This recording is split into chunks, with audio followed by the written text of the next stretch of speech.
ठीक है, इस मूल मंत्र को ले जाकर अप्लाई करना है, जानकर रोक नहीं लेना है, हजम नहीं कर लेना है। ठीक है, वो आपके व्यवहार में दिखे। अब आपके झोरा में क्या है? किताब। क्या है? किताब। किताब है ना जी? किताब के साथ आपको क्या काम करना है? बोलिए। किताब के साथ किताब को क्या करते हैं आप? पढ़ना है और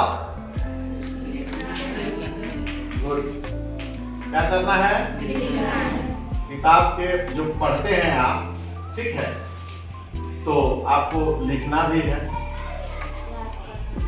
लिखना है और क्या करना है? याद करना है। अब इसमें हम लगा देते हैं क्वेश्चन मार्क।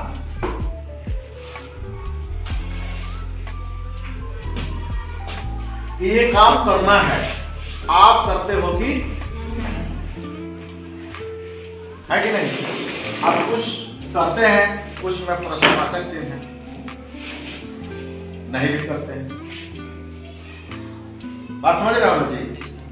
किताब आपके बैग में है और बैग में जन्म जन्मांतर रह जाएगा। ये 3 काम नहीं करेंगे तो कुछ होने वाला है? बोलिए। पक्का? तो आप किताब को पढ़ते हैं, लिखते हैं और याद करते हैं, तो इसका परिणाम क्या होगा? इसका परिणाम जो है ये होगा कि इससे आपको जो है समझ विकसित होगी, आपकी समझ विकसित करने के लिए।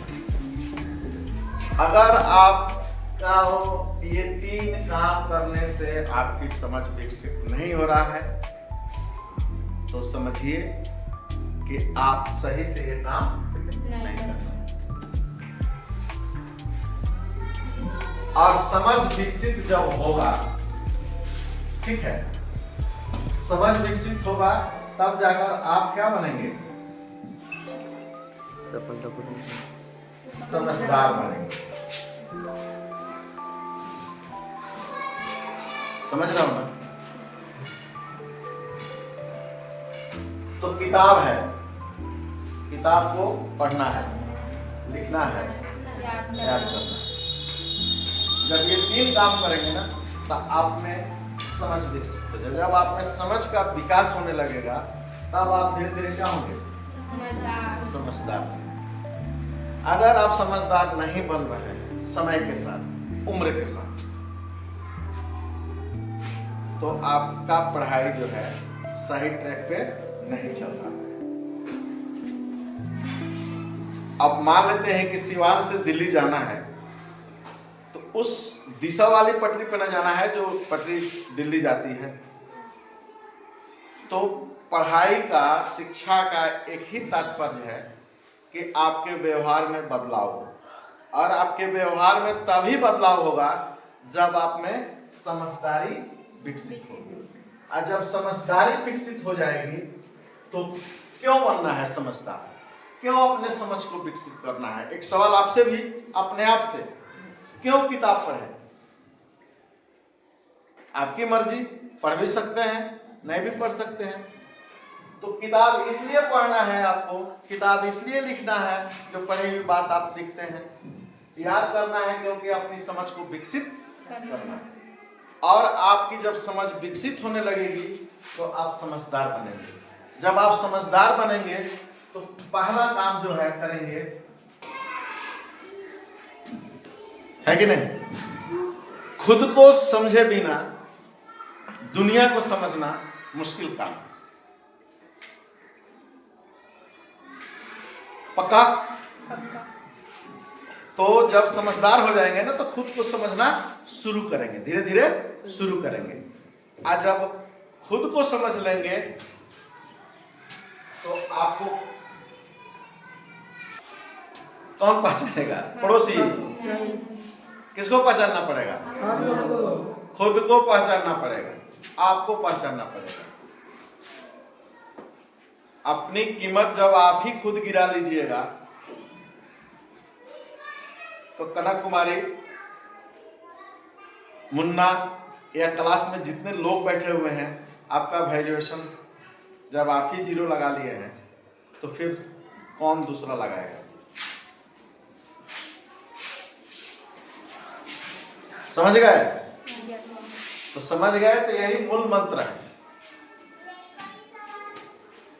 आप सिर्फ पढ़ रहे हैं और आप में ये परिवर्तन नहीं हो रहा है। आप कॉन्सेप्ट को नहीं समझ पा रहे हैं, कॉन्सेप्ट को समझकर 2 4 5 लाइन नहीं लिख पा रहे हैं, तो समझिए कि आपका ट्रैक गलत है। यानी ये काम लगातार नहीं हो रहा है, लगातार नहीं हो रहा है। या क्लासरूम में आप बैठे हैं, टीचर्स पढ़ा रहे हैं, आपका दिमाग कंसंट्रेट नहीं है विषय वस्तु पर, या टीचर के जो पढ़ा रहे हैं उसको आप ध्यानपूर्वक नहीं सुन रहे हैं। तो अगर आप ये काम नहीं कर रहे हैं और जब आप समझदार होंगे, ठीक है, रीजन पता होगा, कारण पता होगा कि हमको ये काम क्यों करना है, तो काम आपको इसलिए करना है, चाहे या ना चाहे आपको ये काम करना पड़ेगा। विद्यार्थी जीवन में आपको पसंद आए या ना आए, आपको करना पड़ेगा। इसमें आपकी 1% भी मनमानी चलने वाली नहीं है। चलेगी? आप सीरियस क्यों हो गए इतना? आपको तो खुश होना चाहिए। खुश इसलिए होना चाहिए कि अगर गाड़ी पे पटरी है तो उसको कहाँ ला लेंगे? पटरी पे ला लेंगे। अब तक जो गलतियां होती थी उस गलतियों को क्या करेंगे? सुधार कर लेंगे। तो आपकी अपनी सफलता का मूल मंत्र जो है यही है, इसी पैटर्न पे आपको काम करना है। इसके अलावा अगर कोई काम आप कर रहे हैं तो समझिए कि आप की गाड़ी पे पटरी चल रही है। आप में तब समझदारी नहीं आएगी। आज जब तक आप में समझदारी नहीं आएगी ना बेटा, तो आप समझ लो कि अपने आप को नहीं समझोगे, और जब तक अपने आप को नहीं समझोगे तो फिर दुनिया को कहां से समझ पाओगे? दुनियादारी को कहां से